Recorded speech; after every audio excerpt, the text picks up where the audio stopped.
us, and can you tell us why you are called the First Lady of Medical Marijuana? Oh, well, my late husband is often called the father of the medical marijuana movement because he was the first individual to crack the prohibition in America and gain legal access to marijuana for medical purposes. And so somebody once said, well, if Bob's the father of the medical marijuana movement, you must be the mother. And I said, no. No, I don't want to be the mother of the medical marijuana movement. And he said, well, then you must be the first lady. So that's the story, and it's an honor to be called that. Yeah. So your late husband, Robert C. Randall, how did he find out about medical marijuana? Well, Robert found out about the medical uses of marijuana the way a lot of people do. It was accidental. One of the visual signs of glaucoma is, your pressures are elevated, and you often form tricolored halos around streetlights.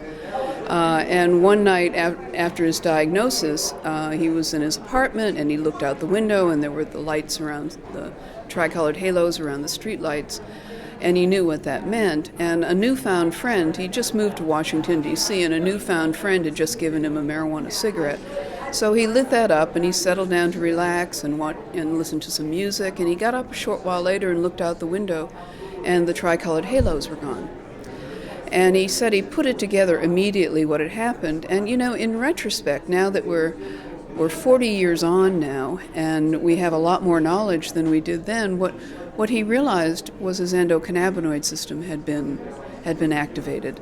And he tried to articulate that, but we didn't have any background to go by. But bottom line, he knew his pressures had gone down. And he did the trial and error thing. When he had marijuana, the tricolored halos disappeared. When he didn't have marijuana, they came back. It's not rocket science. And so he put two and two together and started using it regularly, and that led to our arrest in August of 1975. And from there he became? Well, from there, we had to prove it to literally everybody. It's amazing in 1975 to think of this, that nobody knew about medical cannabis. The federal government had gone to great lengths to eradicate it from the consciousness of America. And so we had to prove it to. We had to prove it to our lawyers. We had to prove it to his doctor. We had to prove it to the court. But we had a lot of good luck on our side. Robert was able to get into some research studies at UCLA that proved without a doubt that marijuana was the critical element in reducing the intraocular pressure. And armed with that data, we were able to go to the court, and he was found not guilty by reason of medical necessity. At the same time, we had petitioned the federal government for access to their supplies of marijuana because that's what Robert had been tested with at UCLA.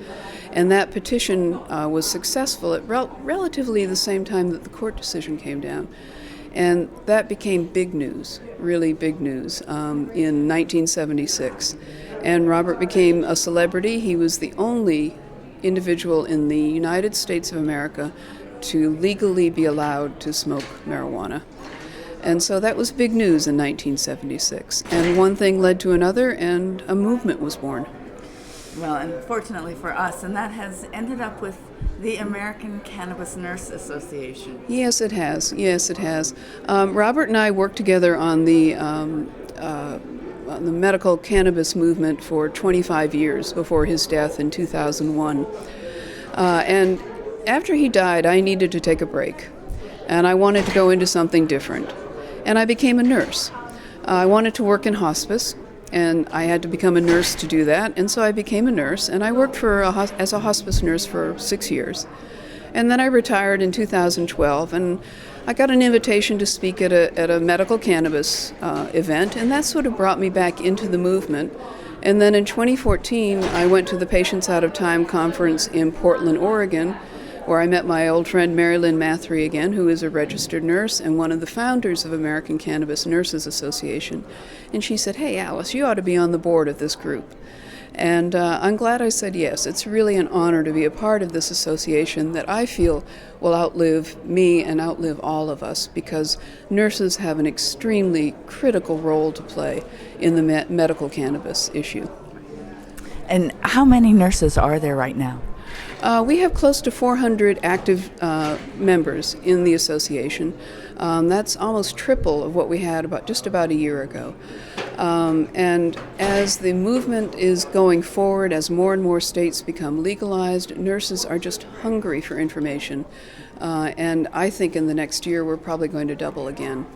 So, yeah. Well, congratulations, and that sounds like a great goal for the next year. Yes, I think so. Thank you, Shelley. Thank you.